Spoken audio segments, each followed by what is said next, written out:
Oui, Monsieur le Président.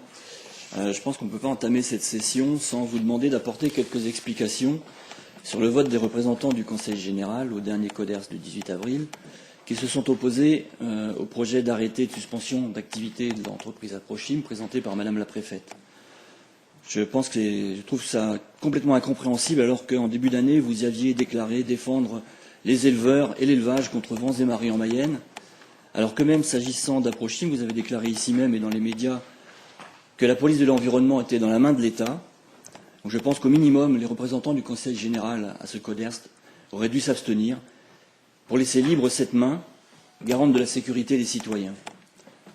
Au lieu de cela, vous apportez votre caution à un industriel qui mène tout le monde en bateau depuis des années et met en péril la santé de ses salariés et des riverains, tout en nuisant à l'économie locale. Un industriel qui, aujourd'hui, ne mérite plus aucune confiance. Vous allez probablement nous asséner les éternels arguments économiques, mais dans ce cas, il s'agit d'une activité véritablement nuisible, alors qu'elle aurait dû être bénéfique à l'ensemble du territoire. Avec des bénéfices très enviables. Je vous rappelle, par exemple, 5 millions d'euros en 2010 pour 27 millions d'euros de chiffre d'affaires. Cette société avait et a encore les moyens de mener son activité dans le respect des règlements et des hommes.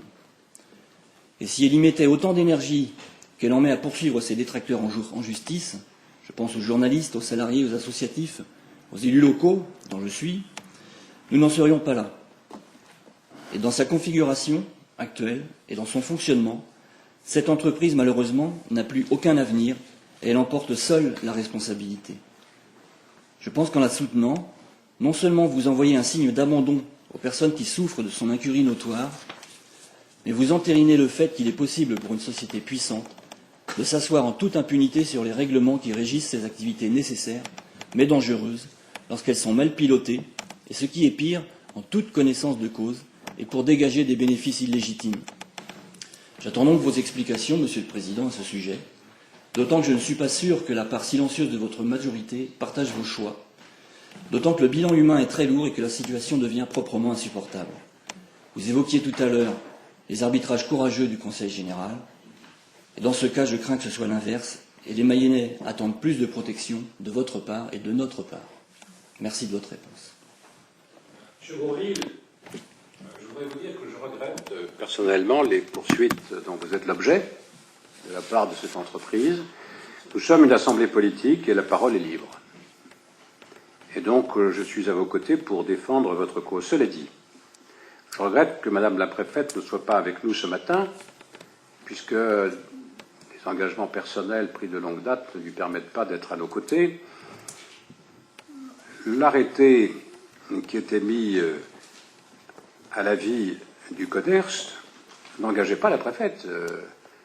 Elle aurait pu très bien s'asseoir sur un avis majoritaire et qui prônait la poursuite d'activité. Moi, je ne vais pas me mettre à la place de ceux qui siègent dans le CODERS. Ce que je sais, c'est que chacun s'est exprimé avec conscience, mesurant la gravité de cette situation. Moi, j'ai à l'esprit que ce qui a été pris en compte, c'est d'abord les mesures.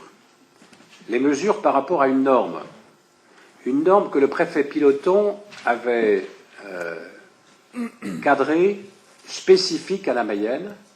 Par rapport aux normes nationales, je crois qu'elle est 30 fois plus forte. Et donc, les instruments d'évaluation des émissions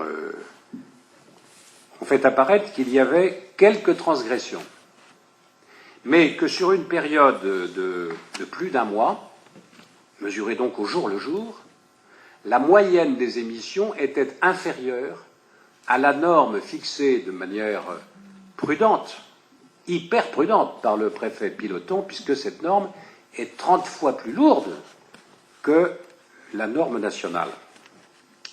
Que, par ailleurs, des analyses d'herbes étaient en cours et que les premiers échos que l'on pouvait avoir laissaient à penser qu'il n'y avait plus de dépassement des pollutions. Et enfin, je crois que ce qui a été pris en compte, c'est les mesures de prudence et les travaux qu'il allait falloir réaliser pour parfaire le dispositif. Et je ne doute pas que ceux qui ont participé au CODERS avaient aussi à l'esprit le devenir des 60 salariés de l'entreprise. Ce que je sais aujourd'hui, c'est que depuis la fin du mois d'avril, l'activité a cessé. Elle a cessé pour permettre de réaliser quelques investissements qui répondent aux attentes fixées par les services chargés du contrôle, notamment l'ADREAL, dont la porte-parole et la représentante ici est la préfète, que la préfète a pris un arrêté, je crois, le 16 mai, pour prescrire des études complémentaires, que ces études sont en cours, et donc au moment où nous nous exprimons, l'activité n'existe pas. Elle reprendra peut-être à la fin du mois de juin, si entre-temps l'ensemble des travaux ont été réalisés. Donc voilà où nous en sommes, Monsieur Gourville. Pour le reste, je vous le dis, je regrette beaucoup les poursuites dont vous êtes l'objet, parce que quand vous vous exprimez ici, vous le faites en fonction de vos convictions. Il est important que dans une assemblée politique, la parole soit libre. Monsieur Dupuis. Est-ce que mon attitude est directement mise en cause par notre collègue qui laisse entendre que les représentants du Conseil général au CODERS sont au mieux des incompétents, au pire des lâches, voire des imbéciles? Je voudrais lui demander qu'il se renseigne un peu mieux sur ce dossier, qu'il l'étudie un petit peu mieux, au lieu d'écouter les blablas insupportables de ses amis, qu'il rentre un peu plus dans ce dossier, qu'il voit exactement quelles sont ces fameuses normes dont il se gargarise, et d'ici là, je le prie très respectueusement de bien vouloir retirer ces propos que je considère, moi, comme absolument calomnieux. J'attends de vous, Monsieur le Président, que vous souteniez ma demande. Dans l'embarras, parce qu'il va y avoir une deuxième poursuite qui va s'exercer contre M. Gourville. Peut-être est-il allé un peu loin dans son propos, en effet. Nullement. Monsieur le Président, le venin du crapaud n'atteint pas la gorge de l'eau, vous savez. Nullement. Mes propos n'étaient nullement calomnieux et ne visaient absolument personne. Quant au crapaud, c'est un auxiliaire très utile de la biodiversité et du jardinage. Donc je suis très fier d'être traité de crapaud par mon collègue et je lui prierai de retirer ses propos immédiatement. Donc, plus sérieusement, je ne partage pas du tout votre optimisme. Si les prélèvements sur les herbages peuvent paraître rassurants, c'est dû essentiellement à la dilution du fait de la climatologie et des intempéries. En revanche, les prélèvements faits sur les animaux se révèlent particulièrement préoccupants. Seule une vache présentait des prélèvements corrects. Cette vache était en stabulation et nourrie avec du fourrage importé. Donc voilà, je maintiens les propos que je ne juge nullement calomnieux. C'est juste j'apporte ma pierre à l'édifice et j'espère très sincèrement que cette société pourra continuer son activité tout en respectant son autorisation d'exploitation. Mais si jamais elle n'y arrive pas, elle doit fermer, tout simplement, pour respecter la santé de ses salariés, des riverains. Je vous rappelle quand même que plus de 500 bovins abattus, des troupeaux encore sous séquestre, une bonne dizaine d'agriculteurs quasiment ruinés. Voilà le bilan aussi de cette société qui, je le rappelle, a les moyens très largement de bien faire son travail et qui choisit de faire différemment. M. Gourville, vous enfoncez une porte ouverte. Si ça ne marche pas et si elle ne respecte pas, naturellement, l'entreprise sera fermée. Évidemment. M. Bouvet. Oui, pour ajouter peut-être deux ou trois éléments qui devraient éviter qu'il y ait trop de crispation entre nos collègues.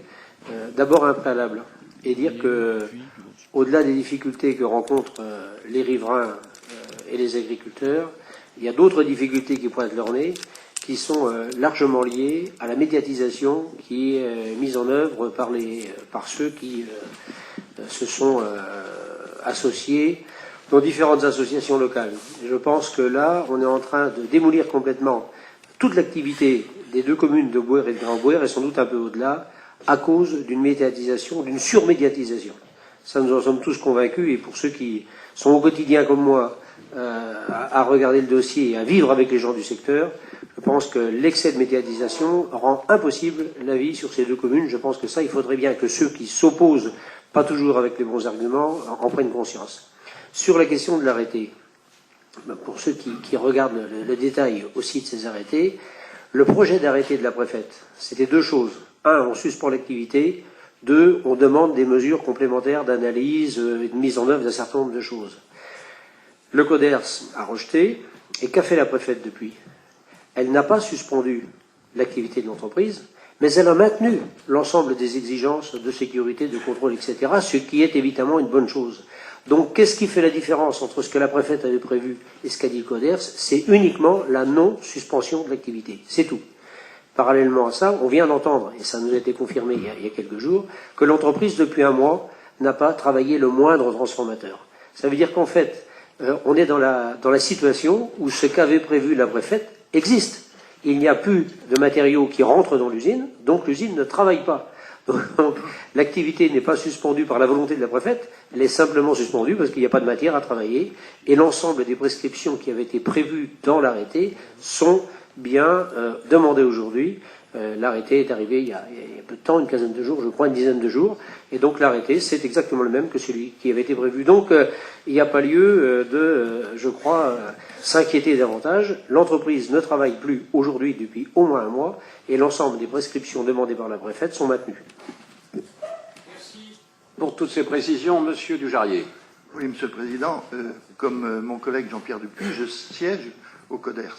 Et en tant que président de la commission environnement, je voudrais quand même rapporter ce qui s'est dit là-bas. Techniquement, vous avez rappelé tout ce qu'il faut faire pour surveiller, voir ce que l'activité de cette entreprise. On en est bien d'accord là-dessus. Par contre, ce que je voudrais dire, c'est que je ne me prends pas pour un lâche, ni Jean-Pierre Dupuis non plus, quand on a voté contre la décision, contre l'arrêté. Évidemment, les rapports nous ont été lus, il y avait des textes, ça a été lu. Par contre, il s'est dit des choses orales que je vais me permettre de dire ici, parce que ça vous aide à prendre une décision. Quand on nous dit que si cette entreprise-là avait été dans la région de Lyon, par exemple, eh bien, elle serait citée en exemple. Donc, à partir déjà de ça, vous vous dites que, bon, elle pollue sans doute 185 mg de PCB par an, on l'a rappelé, 185 mg. Mais on nous a dit aussi oralement, et ce sont les rapporteurs qui nous ont dit, que les gens qui font des barbecues le soir d'été sur leur pelouse ingurgitent beaucoup plus de PCB que par les effets de l'entreprise de Gré-en-Boer. Alors, vous savez, moi je ne suis pas un lâche. J'ai dit qu'il y a des entreprises qu'il faut surveiller parce qu'elles ont des activités polluantes. Mais comme mon ami Jean-Pierre Dupuis, je peux vous dire que je ne me suis pas senti un lâche quand j'ai voté contre le projet de Madame la Préfète. Simplement, il a été dit, techniquement, vous l'avez rappelé, Monsieur le Président, qu'il faut des mesures, 30 fois moins, il y a plein de choses qu'il faut surveiller. Mais moi, je ne peux pas. Merci. Avec Claude Gourville, je suis un petit peu surpris qu'il attaque comme ça bille en tête, parce que dans nos réunions de commission environnement, il y a beaucoup de consensus. Je dis consensus politique parce que la droite, la gauche, vous savez, tous les problèmes d'environnement, pour moi, c'est ni de droite ni de gauche. On doit tous les traiter au nom des citoyens mayennais. Merci. Monsieur Richou. Je ne voulais pas parler d'Aprochim, Monsieur le Président, donc si un de mes collègues souhaite poursuivre sur Aprochim, je veux bien lui laisser débat. On va arrêter là pour Aprochim. Ah non, Monsieur Boyer, sur Aprochim. Oui, sur Aprochim, 2 points. Premier point, je comprends que nos collègues soient gênés par l'interpellation de Claude Gourville. Mais je veux leur rappeler qu'en tant que représentant du Conseil général, ils nous engagent tous ici dans la position qu'ils ont prise au CODERS, ce qui est le cas de chacun des représentants du Conseil général dans toutes les enceintes où il est présent. Ce qui veut dire, et je pense que l'interpellation de Claude va dans ce sens, que ce vote méritait une explication publique, puisque compte tenu des rapports de force qui existent dans le CODERS, c'est ce vote qui a remporté le maintien de l'activité de l'entreprise. Donc moi, je souhaite juste effectivement rappeler et vous demander si ça avait fait l'objet d'un débat préalable et que pour que ces positions ne soient pas personnelles, parce que je conçois que c'est une décision complexe et que, à ce titre, s'ils l'ont fait, ils l'ont fait à leur âme et conscience. Il n'y a pas de doute sur la décision qui a été faite à ce moment-là. Et l'autre point que je voudrais souligner, c'est que j'entends des mots sur l'intervention de Claude Gourville qui sont en décalage complet avec l'intervention qu'il a faite. Le mot lâcheté n'a jamais été employé, et on pourra le confirmer tout à l'heure avec le texte exact de la déclaration de Claude Gourville. Donc, il y a eu prise de position de représentants du Conseil général dans une enceinte importante qu'est le CODERS, et il est légitime qu'il y ait explication de vote et de position aujourd'hui lors de cette session du Conseil général. Et il n'y a rien de blessant dans les propos de Claude Gourville, puisque, y compris les noms de ces représentants, que j'ai cru deviner maintenant, n'ont pas été cités par notre représentant de la gauche unie. Bien, j'espère qu'on va pouvoir en rester là pour approcher, ou en tout cas pour aujourd'hui, et que personne ne doute que les prises de position de nos représentants au CODERS ont été exprimées avec toute la gravité qu'exige une telle situation, de tels enjeux, et je pense que les explications qui viennent d'être données témoignent que ces positions n'ont pas été prises à la légère. Elles ont été prises avec gravité, que nous suivons cette situation et que si l'entreprise n'était pas capable de relever les défis qui lui ont été posés, eh bien naturellement son avenir serait nul. Donc elle a suspendu son activité, elle procède à des études complémentaires, elle procède à des investissements nécessaires, et en fonction des résultats, la préfète pourra, au nom de l'État, exercer la police qui est de sa responsabilité.